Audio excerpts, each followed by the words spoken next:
अस्सलाम वालेकुम नाजरीन, मैं हूं आपकी मेजबान पलक और आप देख रहे हैं पलक टॉक शो। आज हम बात करने जा रहे हैं मशहूर अदाकारा मैडम नरगिस नरगिस उर्फ गजाला के बारे में, जिन्होंने काफी अरसा पहले पर्दे पे भी काम किया और स्टेज पे भी काम किया है।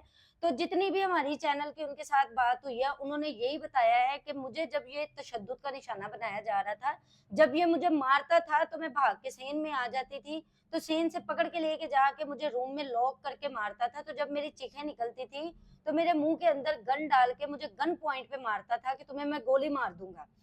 तो ये सब कुछ मेरा भांजा देख रहा था। मेरे भांजे ने चुपके से 15 पे कॉल की है, पुलिस आई है, पुलिस के आने तक ये भाग गया। तो मैं ये कहना चाहती हूँ कि हम औरतें सेफ कहाँ पे है। उनका जो हस्बैंड है, जो शोहिद है उनका, वो खुद पुलिस में है। हम अपने मुहासिब के हाथों में सेफ नहीं है।